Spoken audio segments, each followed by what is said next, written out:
Boa noite, gente. Hoje a gente vai estar começando uma série de 3 vídeos baseados no vídeo que a gente vai estar vendo agora do novo ministro da Educação, no qual ele fala sobre 3 assuntos que a gente vai estar tratando aqui. O primeiro assunto é a revolução sexual, o segundo é a gravidez indesejada e o terceiro é o existencialismo, tá? Então vamos aqui assistir o vídeo dele.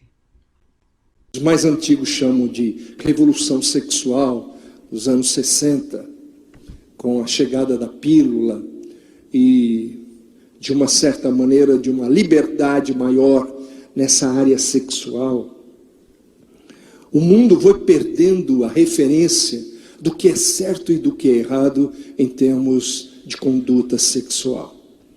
E isso foi trazendo muitas dificuldades, porque agora a gravidez indesejada, ela não é mais um risco.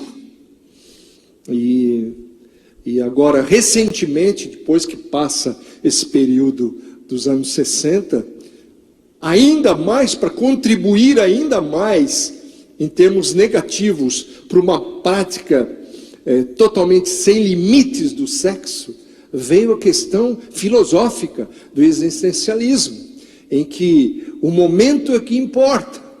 Não importa se é A, B, se é homem, se é mulher, se é esse, se é aquele, se é velho, se é novo, não interessa. O que interessa é aquele momento. E tem mais. Eles explicam assim. Tem mais. Se for feito com amor, tudo vale.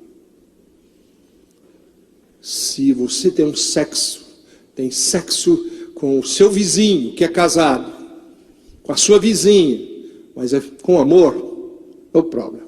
Nenhuma dificuldade. Foi feito com amor. Essa é a nossa sociedade. É isso que eles estão ensinando para os nossos filhos na universidade.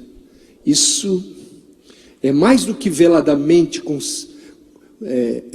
estabelecido.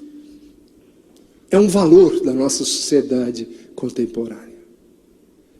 Eu e você, os nossos filhos, sobretudo, estão sofrendo esse tipo de pressão.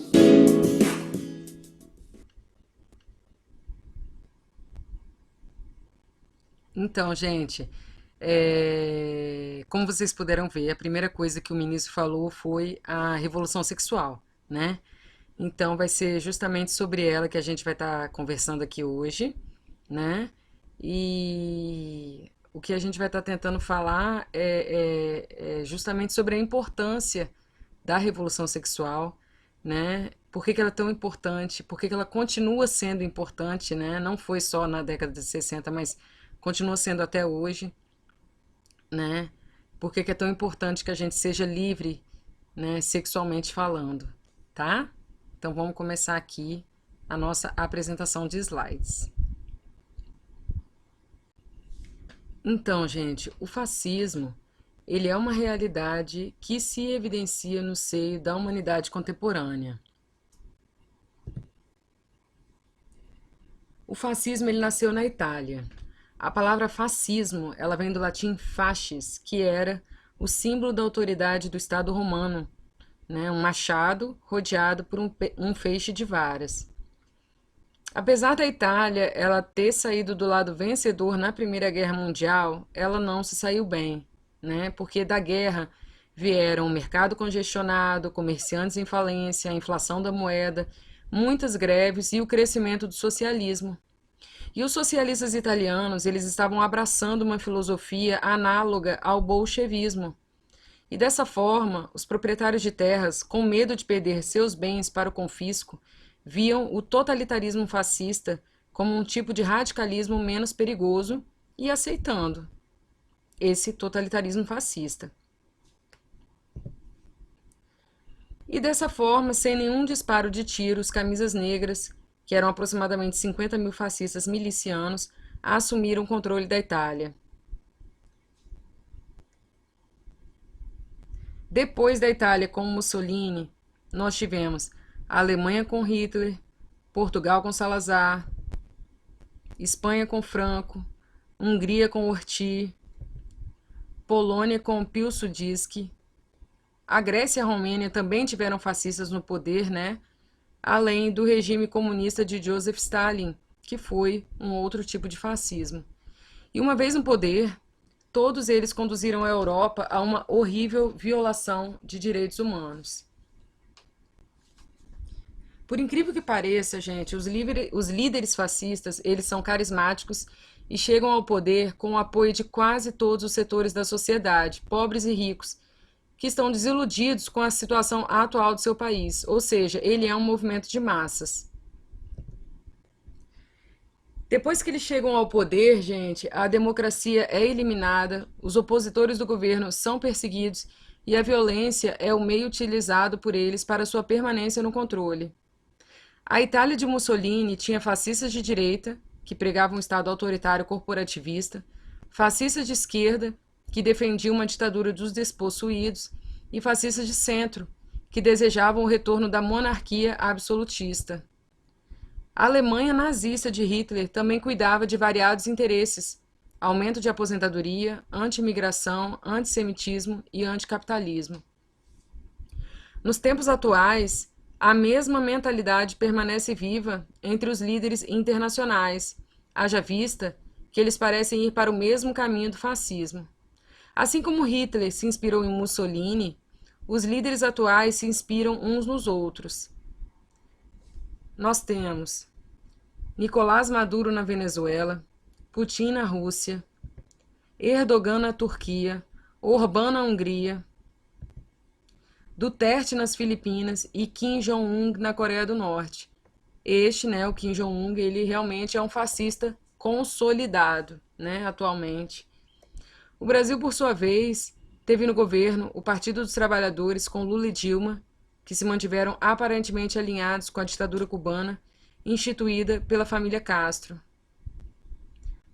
Odiernamente, o Brasil tem Bolsonaro, que se alinha ao Trump dos Estados Unidos, ambos representantes das direitas neoconservadoras. Sobre a China, eu prefiro nem comentar mais, porque eu já falo tão mal da China que a galera já briga demais comigo por conta disso. Bom, gente, o que mantém o fascismo vivo, né? De acordo com Lazzarato, as hierarquias, o racismo e o sexismo produzidos pelo fascismo são inseridos estruturalmente nos mecanismos vitais dos estados e da acumulação capitalista. Mas o Hernando de Soto, no seu livro O Mistério do Capital, ele fala que o capitalismo é o único jogo que a gente tem para jogar. O Boaventura de Souza Santos também afirma que os países subdesenvolvidos são subjugados pelos desenvolvidos, gerando injustiça social e péssima distribuição de renda. Ele também faz uma crítica ao capital, né? Já o Max Weber, ele faz um contraponto, explicando que o capitalismo cresceu por causa da ética protestante, que deseja se desenvolver economicamente para justamente poder ajudar os mais necessitados. O Wilhelm Reich, ele conciliou a teoria econômica marxiniana com a psicologia freudiana ao analisar os preceitos da economia sexual sobre a ideologia do fascismo. Ele chegou à conclusão de que os processos socioeconômicos e instintivos delimitam a existência humana. Ou seja, ele explica que é justamente a educação autoritária que nos é dada pela família e pela igreja que faz com que as massas aceitem uma ditadura. O espírito crítico e o pensamento se tornam paralíticos quando o sexo é algo proibido. Ou seja, o Wilhelm Reich, ele explica para a gente que a repressão sexual ela cria uma força secundária na estrutura do homem, né? Por causa da repressão sexual, o indivíduo age contra os seus próprios interesses financeiros, ele passa a obedecer às ordens autoritárias. E o Wilhelm Reich também fala uma coisa muito interessante, ele explica que o fundamento psicológico das guerras imperialistas é exatamente o sadismo originado pela agressão natural, que é uma satisfação substituta da sexualidade reprimida, pois ela não alcançou sua normal satisfação. As massas humanas são escravizadas e mecanizadas pela repressão sexual. O desenvolvimento social possui tendências ditatoriais e autoritárias quando existe a repressão moralista e autoritária da sexualidade. O Erich Fromm, ele fez uma síntese de Marx e Freud e, com a psicologia social analítica, ele investigou a dominação dos impulsos humanos. Desta forma, ele examinou sua função medianeira e decisiva entre a formação das ideologias e a base econômica. A maneira como as ideologias são fabricadas e funcionam só pode estar sob uma perspectiva se compreendemos o nosso sistema de impulsos. A situação econômica é convertida em ideologia. Por que a gente viu lá com Wilhelm Reich que o fascismo ele é uma ideologia, certo? Então, a situação econômica ela é convertida em ideologia pelos impulsos do indivíduo. A estrutura da libido, que Fromm definiu depois como caráter social, é o resultado das condições socioeconômicas sobre os impulsos do homem, e também é um fator de consideração no condicionamento do progresso dos variados níveis da sociedade e no que está contido dentro de todo o elemento intelectual, moral, social, estético, político e etc., que corresponde a uma determinada estrutura econômica da sociedade, ou seja, a uma infraestrutura, mesmo que tenha evolução aparentemente independente, sendo essa superestrutura ideológica. A economia exerce sua influência nas expressões da mente e do intelecto do homem, e o meio pelo qual ela exerce seu poder é a estrutura libidinal da sociedade. As necessidades fundamentais são deduzidas da condição humana. São elas a expressão dos fatores reais que delimitam a excentricidade da existência. A satisfação dessa expressão caminha junto com o prosseguimento do processo histórico de autocriação. Com isso, efetiva-se a integridade da saúde mental. O Fromm, ele correlaciona, sobre a situação humana, né, ele correlaciona o conceito marxista da natureza humana com a noção freudiana do inconsciente, e fazendo isto justamente com a percepção marxista sobre os impulsos constituintes do ser natural do homem, impulsos estes que são a fome, o sexo e o sono.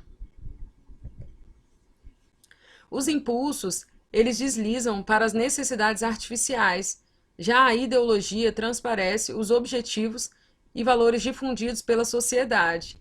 Assim, a ideologia e a alienação ficam interligadas enquanto perversão implícita da natureza humana. A condição humana é muito peculiar. O homem venceu a coerção das estruturas neurológicas herdadas, onde está gravada a harmonia animal com a natureza. A consciência surge, e opostamente aos animais irracionais, que vivem suas necessidades básicas inconscientemente e passivamente, o homem ultrapassa a sobrevivência, sobrevivência esta que existe em seu próprio destino amaldiçoado e na grande dicotomia de sua própria condição existencial, porque ele é a própria história. A polaridade da existência vem quando o homem se encontra entre a opressão e o desconhecido. É nessa polaridade que as necessidades essenciais do homem são delimitadas e seu consciente requer um sistema de orientação que esteja inserido em uma cultura a qual tem a resposta para o problema basilar da existência. Esta resposta é a religião, sendo ela a solução para o sentido da vida. O homem precisa edificar o mundo dos homens, porque ele só pode se achar na relação com seus semelhantes.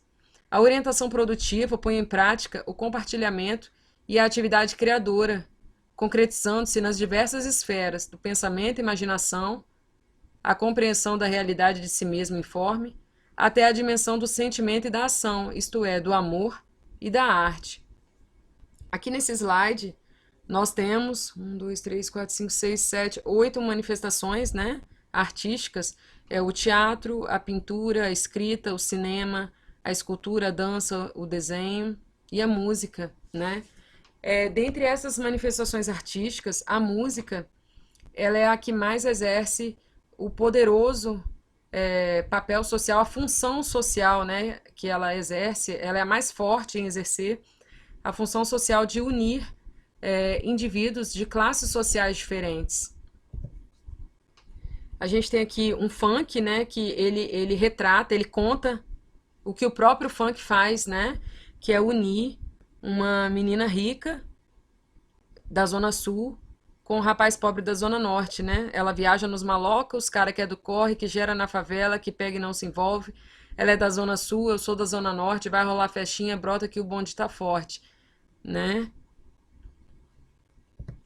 E aqui a gente tem uma do grande Chico Buarque, né? A Noite dos Mascarados, uma situação semelhante, mas dessa vez é ela que é a pobre e ele é o rico, né? O Pierrot e a Colombina, né? Ele fala: eu tenho um pandeiro, só quero um violão, eu nada em dinheiro. E ela: não tenho tostão, fui porta-estandarte, não sei mais dançar, eu sou Colombina. E ele: eu sou Pierrot.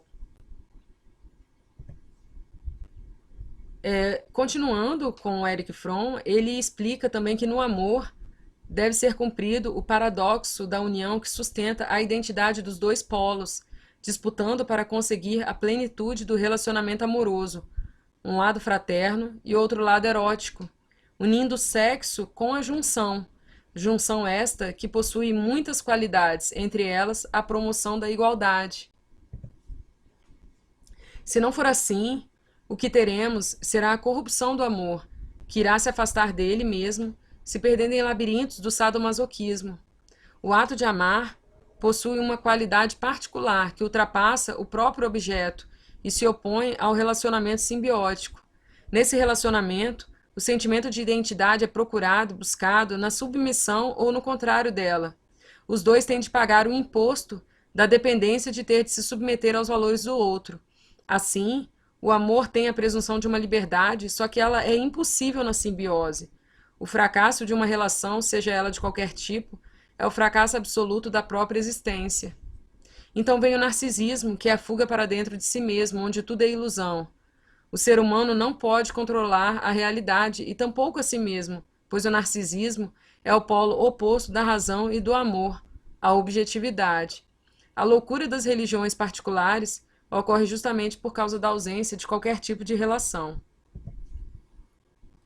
O papel do caráter social, função da realidade socioeconômica, é dirigir e modelar a energia individual para certificar a mecânica dos objetivos sociais. A ideologia é o lubrificante para essa mecânica, pois ela visa a manutenção da mesma. Fromm aponta a família como a agência psíquica da sociedade. Ela é a correia que transmite para a criança as exigências sociais. A força da estrutura econômica vem justamente no fato de exprimir a urgência da satisfação dessas necessidades de sobrevivência. O fenômeno da alienação é o resultado da orientação mercantil, que é a tradução da estrutura deformada em seu caráter, estrutura esta que está na personalidade e que foi imposta sobre a mesma pelo capitalismo contemporâneo. Segundo Fromm, para Marx, tal como para Hegel, o conceito de alienação baseia-se na distinção entre existência e essência, no fato de a existência do homem ficar aliada da sua essência, de na realidade ele não ser o que potencialmente é, ou por outras palavras, de ele não ser o que deveria ser, e de ele dever ser aquilo que poderia ser. O indivíduo, ele é um valor de mercado, porque ele foi transformado em valor de troca. A sua finalidade é vender-se com o maior êxito possível. Ele está alienado e não põe em prática todas as suas potencialidades. Assim, podemos afirmar concretamente que o indivíduo é reduzido ao seu papel socioeconômico. Ele perde o sentido de seus próprios poderes, assim como perde o sentido do eu, e se entrega ao domínio de uma exterioridade repressiva e que foi criada por ele mesmo. Assim, a criação domina o Criador, eleva-se a ele, dominando-o como anônima e recebendo sua identidade. A orientação mercantil espalha como vírus uma finalidade que usa de força, coagindo, finalidade esta que é irracional, num consumo que tem o fim em si, ou seja, ele é sem fim.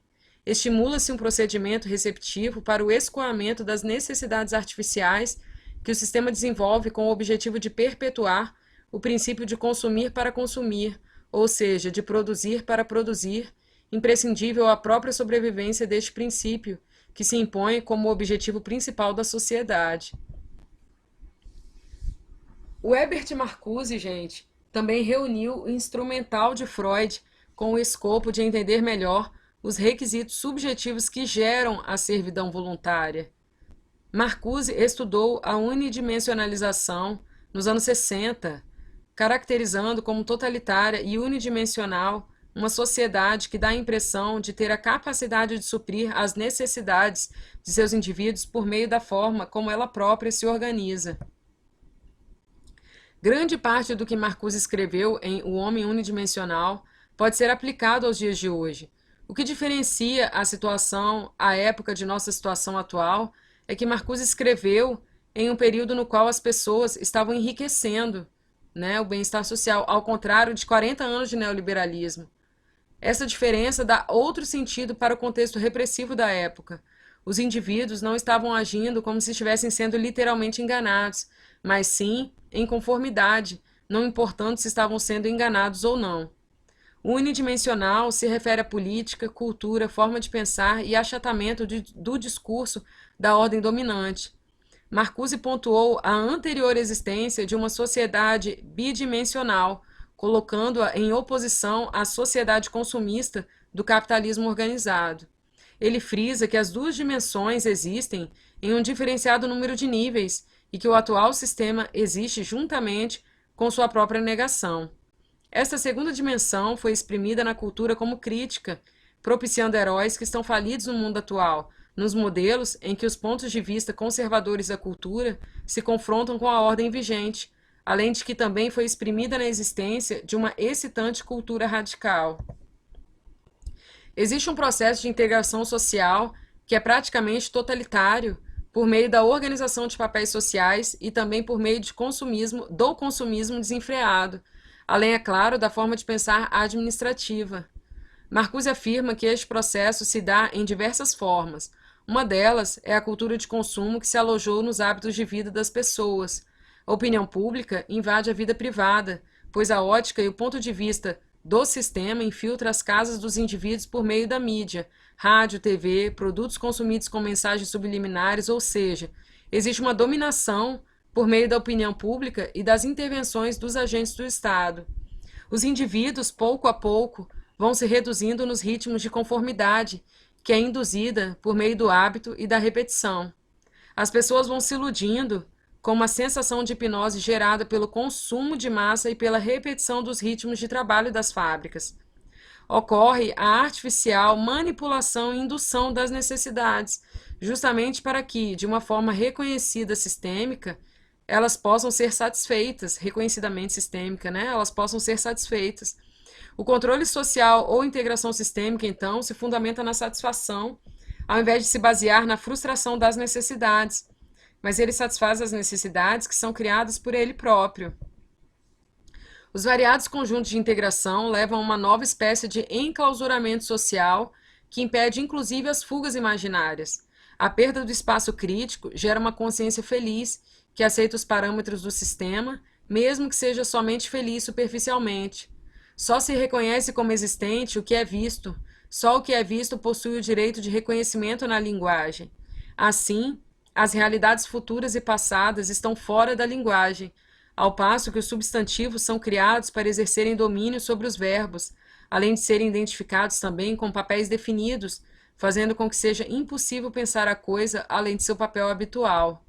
A própria linguagem se refere a papéis dentro do próprio sistema.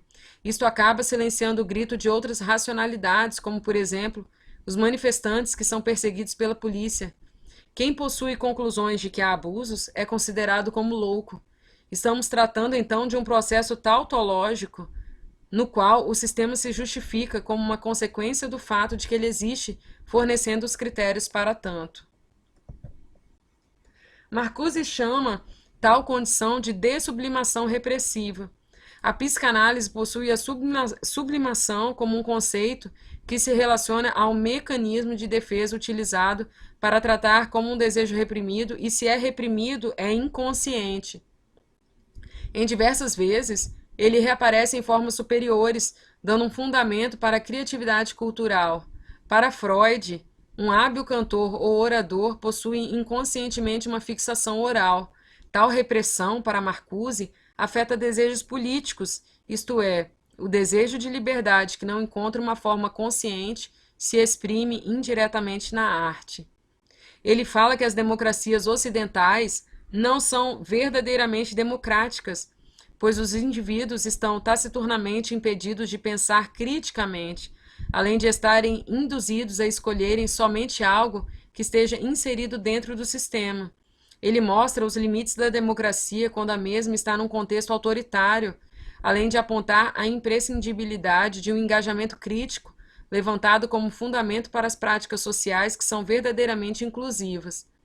Marcuse, mais teoricamente, argumenta que as necessidades atuais nunca podem dar um fundamento para a legitimidade suprema, pois a crítica do sistema também critica suas necessidades que foram geradas socialmente.